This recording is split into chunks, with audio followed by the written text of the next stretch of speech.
Thomas, the youngest of 5 children, was educated at an ordinary state school before his family emigrated from England to the United States.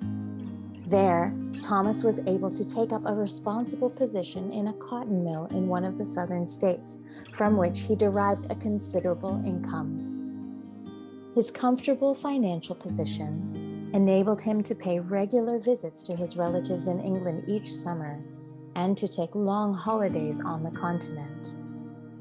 His sensitivity towards things of the spirit led him, while taking the steamer to France in the summer of 1901, to make the acquaintance of a certain Mrs. Milner.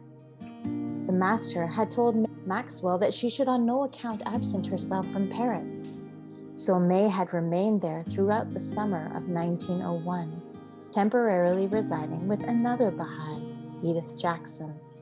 It was to this apartment that Mrs. Milner brought Thomas Breakwell.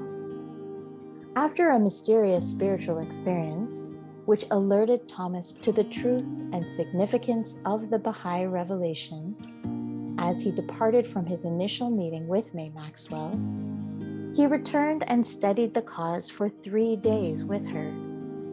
On the 3rd day, he decided to write to Abdu'l-Baha to inform him of his acceptance of the Baha'i faith and to seek his permission to make pilgrimage to Akka. It was a letter of only 2 lines. "My Lord, I believe. Forgive me. Thy servant Thomas Breakwell." When Thomas arrived in the Holy Land, he was ushered into a room where there were many Baha'is.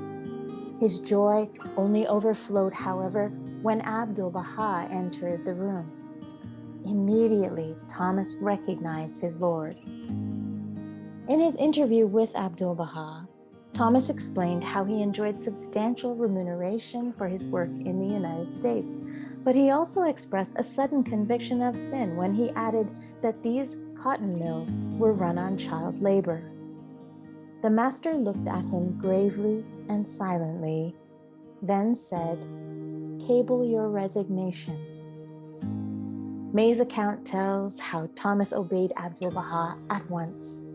With one stroke, he had cut all ties to his former life and was relieved of his crushing burden. May writes of him in the following terms: "Those days in the prison of Akka, when the master's all-consuming love and perfect wisdom had produced that mystic change of heart and soul which enabled him to rapidly free himself from all earthly entanglement and to passionately attach himself to the world of reality, brought great fruits to the faith. Although he had been used to living fairly comfortably, Thomas had now completely changed his way of life.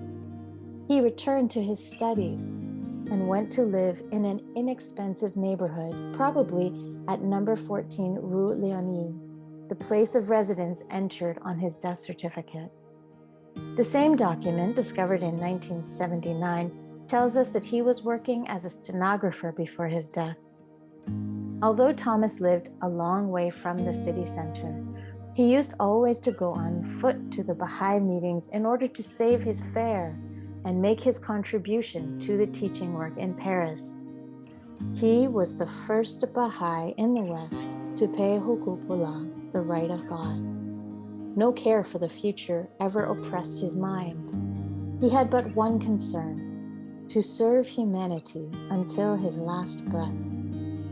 So abandoned was he to the creative forces latent in the revelation of Baha'u'llah that he was moved spontaneously in the smallest actions of his daily life to pour out that spirit of love and oneness to all.